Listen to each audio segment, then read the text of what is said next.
My 8-year-old niece thinks I'm committing blasphemy for this. Okay, that's not fair. She never said that. What she says every single time is, Pancake, you don't know that. And she's right. I don't. That is something I've been saying for several years now. I'm going to live to 103. Not, I hope to. Not, if I'm lucky.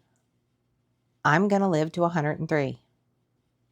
And my niece, who is very sincere in her faith, will look at me like I've just tried to reach over the counter and clock in for God's shift. Nobody knows that. Only God knows that. And I'll say, well, maybe God's the one who told me. Which, to be clear, is a joke. She knows it's a joke. It lands about as well as you'd expect. She's got a whole framework for this. There's an author. There's a plan. Somebody's holding the number. I've got a number, 103, that I say constantly. So much so that I have zero recollection as to where it even started. I do know it was 5 to 8 years ago. I also know that it doesn't feel like I'm claiming to be unsinkable. What I mean by that is I don't feel like I'm tempting fate.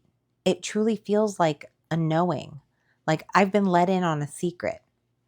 But the fact is, I have no way of knowing with certainty how long I'm going to live. So, if my niece and I are keeping score, she can't prove it, I can't source it. And she might have the better argument. Welcome. This is Being Human on Purpose. I'm your host, Sara Olin, and I'm really glad you're here.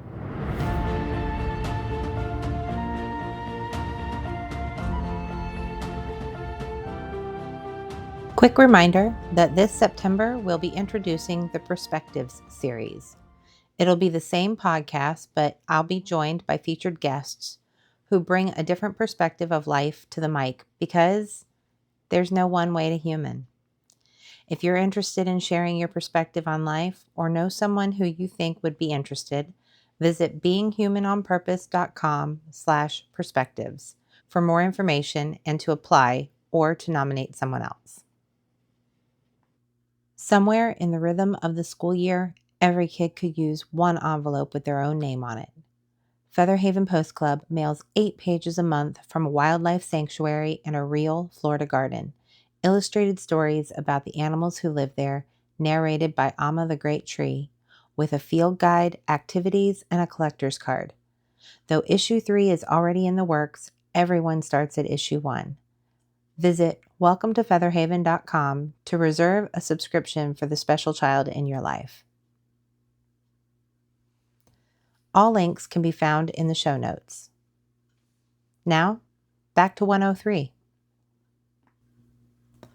20,866 days. I've decided to use my whole living to 103 thing as my social media hook. Each day, I've been posting my countdown to my 103rd birthday. As I record this episode, Friday, August 14th, 2026, that is today's number. I've only started getting back into social media, but I'm trying to post it every day. A daily countdown to a birthday that is, give or take, 57 years out. So, with no backstory, no doctor, no vision, no reason, I am announcing it to the internet every day with 5 digits of precision. Maybe that should probably embarrass me more than it does. But the inspiration for today's episode is the word countdown.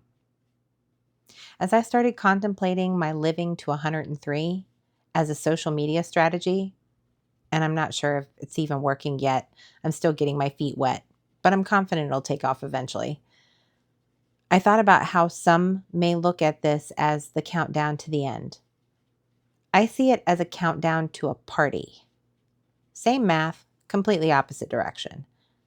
Every morning when I look at the countdown widget on my phone, yes, I have a countdown widget on my phone for this, all I'm thinking is when I get there, we're having cake. The phrase that hit me hard a few weeks ago, though, was the old adage, live every day like it's your last. You've heard it. It's on coffee mugs. People say it like it's the deepest thing anybody's ever landed on. Live like today is your last day. Make it count. No regrets, know what I'm saying? Bonus points to anybody who names that movie reference in the comments. I'm not saying it's a bad sentiment. I'm saying that almost nobody actually does it every day. They use it to justify one impulsive afternoon, licensed to empower their spontaneity. Because what does that actually look like? If today is genuinely my last day, I'm not doing laundry. I'm not recording a podcast. I'm not having the hard conversation with somebody I love, because why would I open up that can of worms with hours left on the clock? I'm not putting money away. I'm not worried about how much water I drink. And I'm sure not eating a vegetable. Live like today is your last day is supposed to be about urgency. And I think what it actually gives us is permission. Permission to skip the boring stuff, the slow stuff, the stuff that only pays off in 10 years. It's short-term thinking with a really nice quote font on it. And I get it. The intent is don't waste your life. Fine, good. But the math is off, because the odds are extremely good that you're going to wake up tomorrow and the day after that and a whole lot of days after that. So what happens if you flip it? What if you lived like you're going to be here at 90 or at 100? What if you actually planned on being an old person? Not feared it, planned on it. Because that's a different question entirely. That question isn't, what do I want to do today? It's, what do I want to look back on? What kind of body do I want to be living in at 80? What relationships do I want to still have? What do I want to have built that's still standing? I'll be honest though, there's a trap in this one too. And I want to name it before somebody else does. I've got 57 years can turn into, I've got time, real fast. That's its own kind of permission. The permission to keep putting things off. And I'd be lying if I said I never used it that way. But what it's mostly done for me is stranger than that. And it's not what I expected. In the beginning, I thought claiming 103 was me refusing to think about death. But the opposite happened. It made me able to look right at it. What do I mean? Recently, I found myself reading about end-of-life binders. If you don't know what that is, it's a folder. Everything somebody would need if you weren't here. Where the accounts are, what the passwords are, what you want done with your body, all of it in one place. So nobody's tearing your house apart at the worst moment of their life looking for a policy number. I haven't built it yet, but I've been looking. And I was calm about it. I wasn't spiraling. I wasn't morbid. I was looking at it the way you'd plan to organize a garage. Last week, I had surgery. It was not a major surgery, and I was not worried in the least. But practically, I started thinking about what if. What if something goes wrong and I don't make it? No one would know all the little details of how others rely on me. My routine for Hank and Charlie has changed since the last time my cat lady, as I call her, has visited to take care of them in my absence. Charlie's on a new medication. They have a new litter box set up. My daily routine for Barbara has changed since the last time my Uncle Stephen came and stayed with her. And even then, I only ever gave him the abridged version of what I do. Again, I wasn't spiraling. I was just thinking. I ought to write this stuff down. Because even though I made it through my surgery with flying colors and feel fully recovered, you never know when something else could happen to me without warning. Now, hold that next to the coffee mug. Live like today's your last day. I bet money that most people who say that don't have a will. No binder, no plan. Nobody knows the passwords. The phrase isn't supposed to be about facing your mortality. And I think for a lot of us, it's actually a way to feel like we've faced it without doing a single thing about it. It's a mood. Meanwhile, I'm over here claiming 57 more years and calmly getting my paperwork in order. That's the part I didn't see coming. The long view didn't help me avoid death. It gave me enough distance to look at it without flinching. Okay, so if you thought the binder was a lot, hold your horses. For my 50th birthday, I've asked my kids to throw me a funeral. An actual funeral, with me at it. Nobody wears black. That's one rule. Wear every color you own. Wear all of them at once if you want. There'll be food, there'll be music, and people will get up and say the things they'd say if I were dead. Except I'll be right there in the front row, probably heckling. I got this from my middle school principal. They did it for him when he turned 50, and everybody wore black and made fun of him. And I remember thinking, I'm so doing that. Here's what got me. Think about how many people have shown up at a funeral and heard the most beautiful things anybody ever had to say about a person. And the one person who needed to hear it isn't in the room. That's the whole design flaw. We save the best things we have to say about somebody until the exact moment they can't hear them. So I want a dry run. I want to be there for it.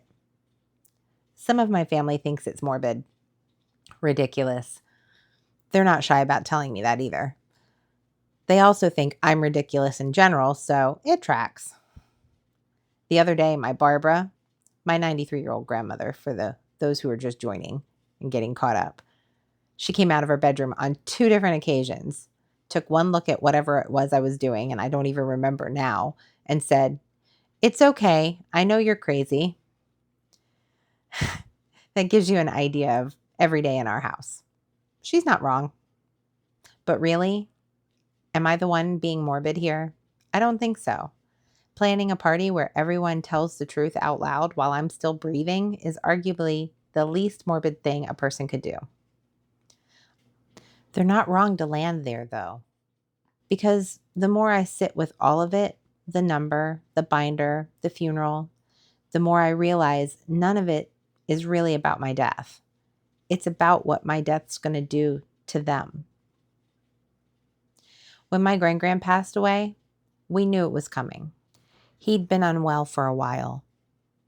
And when the call came, my dad and my 2 uncles and I got in a car and drove from Virginia straight down to Florida. And we made it. We got to say goodbye. Not everyone got that closure. He passed in the early morning hours. And there were tears. Of course there were. And then Barbara made breakfast. Later that day, we went to the funeral home and she handled what needed handling. And then we went to lunch. And then we came back to the house and told grand stories all afternoon. How he'd bite his tongue either in frustration or concentration. Which of the 4 boys was starting to look the most like him. How many times he came to the rescue. All the sacrifice he made and all the love he gave. That's it. That was the whole thing. Grief and bacon and paperwork and lunch and stories. It wasn't cold. We weren't fine. It's that we'd been saying goodbye for a long time already, in pieces, without calling it that. By the time it happened, most of the goodbye was already spent. My stepdad was a different story. He was only 56. Heart attack. And that one we did not get through cleanly. We went through every single one of the stages of grief. At one point, his kids, my brother, my stepbrothers, and me, were taking steps to sue the city over the 911 response, or lack thereof, the call that was made and ignored. They failed him. Maybe he'd have made it. Maybe not. We'll never know. And not knowing is its own thing to carry. And then there was the question of how to send him off. We threw him a celebration of life. his sister, my siblings, and me. And people came. Family, friends, coworkers, old classmates, people who hadn't seen him in years. It was a good day. It's what he would have wanted. But it wasn't enough for everybody. Some of my family couldn't process it that way. They needed a funeral in a church done properly. So there was that one too. 2 ceremonies, same man, because grief doesn't take direction. I'm not telling you this to rank them. Both men mattered. The difference between those 2 experiences wasn't how much anyone loved them. It was warning. One family got time, the other got ambushed. And I know which one I'd rather hand my kids. As much as any of that's up to me. That's what the countdown is. That's what the binder is. That's what the funeral in every color but black is. I'm giving them the longest possible heads up. 57 years of warning, delivered daily, disguised as a joke about a number I can't even source. What I didn't expect is how much this changed the way I deal with people. If you plan on being here another 57 years, you're also planning on being around for the consequences. Every relationship becomes a long game, whether you want it to or not. That fight I'm about to have, I'm going to be looking at that person across the table for 4 more decades. That bridge I want to burn, I'm going to be standing next to the ashes for a long, long time. It doesn't make me nicer exactly. It makes me slower. More willing to let something sit for a week before I do anything permanent about it. And it works the other direction too.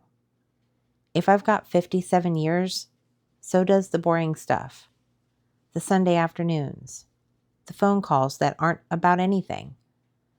All the ordinary time I used to treat like filler between the important parts. That's not filler. That's most of it. That's what the whole thing is actually made of. Then there's the other pieces. And I'll be honest, that's the one I feel most exposed about. I was in my early 20s when I had my kids. And my kids are in their early 20s having kids. My grandparents are great-great-grandparents. And I look at that and think, I could have that. That's not a fantasy, that's arithmetic. But there's a version of me at 103 that I do not want to be. The one who got there and knew she had the big idea and never did the thing. Not failed at it, just never tried it. I think that's the worst one available. Not, I gave it everything and it didn't work. Just, I had it and I let it sit. Which is a large part of why I'm doing this. This, right now, you listening to me talk into a microphone. This is part of the thing I was afraid I'd never start. I'm not going to pretend that fixed anything. I still don't know if it works. I'm still not sure the social media thing is landing. But there's one specific regret that's off the table now. And it turns out that's not a small amount of relief. I'm not telling anybody to go chase a dream. That's a coffee mug too. Actually, I have one in my cabinet. And it's got the same problem. It sounds like urgency, and it mostly makes people feel bad. What I'd rather ask is quieter than that. If you're going to be here for a long time, what are you going to fill your time with?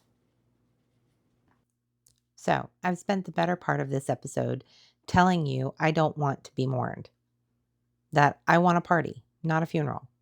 That I don't want anybody's life interrupted on my account. Now I'm going to poke a hole in that before I go. My Barbara is not a sentimental woman. 93 years old, British, says exactly what she means, and then stops talking. She has told us plainly how she wants her death handled. The way we handled Grands. No production. Breakfast, paperwork, lunch, stories. But I know her. And I think if she could hover somewhere near the ceiling and watch it happen, she'd want to see tears. She'd want to see that we fell apart a little. Not for long. She'd have opinions if it went on too long. But she'd want to know it cost us something.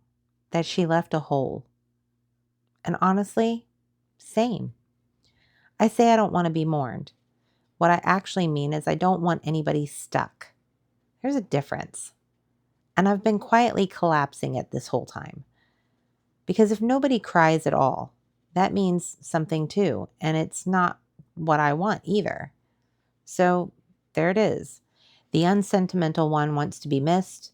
The sentimental one is telling everybody to wear orange and carry on. Neither of us is being fully honest. But here's the part I've made peace with. I can prepare them. That's the whole project. The countdown, the binder, the funeral where I'm alive in the front row. 57 years of warning, or as many as I can make it. I can give them every possible piece of information about what I want. And it still isn't going to work all the way. I know that because we threw my stepdad exactly the send-off he would have wanted, and some of the people who loved him needed a church anyway, and they got one. Grief doesn't take direction. Not his, not mine, not even Barbara's. And Barbara isn't the only one. I have 4 other grandparents living. I live in a different state and I don't see them often. I'm not the one making sure the medications are right and the routine hasn't changed. Barbara's the one I talk about because Barbara's 12 feet down the hall. Not because she's the one I love most. That's not how any of this works. But it does mean something. I get to prepare for Barbara. I get warning every day in the ordinary way you get warning when you watch someone get older up close. With the others, I'm further away, and distance is its own kind of ambush. So I don't get to be smug about any of this. I've got a countdown and I'm working on a binder, and I have a funeral planned for a birthday that's over 4 years out, and there are still 5 people that I love who I'm not remotely ready to lose. And I'm going to cry when I lose them. I'm going to cry when I lose Barbara. She's 93. She's a great-great-grandmother. She has lived a full life by any measure. And I have a perfectly healthy relationship with death. And I'm going to be a wreck. Not because I misunderstood anything, but because I love her. I'll cry for the others too, all of them. That's the part you can't plan around. You can't prepare people for your death. You can't prepare them out of loving you. And I'm not sure I'd want to. 20,866 days. I'll see you at the party. If you felt this episode, do me a favor. Drop a balloon emoji in the comments. That's it. That's the whole ask. Just so I know you were here. But if you're willing, tell me, what would you do differently if you started living for the long game? Not what you'd do if today were your last day. What you'd do if you knew you had another 40, 50, or 60 years to fill. I'm genuinely curious whether it changes anything for you or whether it just makes you tired. And if you've got a number, tell me your number. Maybe you've never thought about it before today. Maybe you have one and you've never said it out loud to anybody. Say it here. I'll take it seriously, I promise. I'm the last person who's going to give you a hard time about a number you can't source. Oh, and don't forget to take a crack at guessing the movie line I quoted earlier. Come find me on the socials too. I'm posting the countdown every day, or at least when I hop on there. Links are in the show notes, and I'd love to have you along for it. One more thing before I go, though. If somebody came to mind while you were listening, somebody who's been putting off the thing, or somebody you want in a room full of orange, send this to them. Not for me, for them. That's how the show finds the people it's supposed to find. Until next time, be a little more human, a little more on purpose. All my love.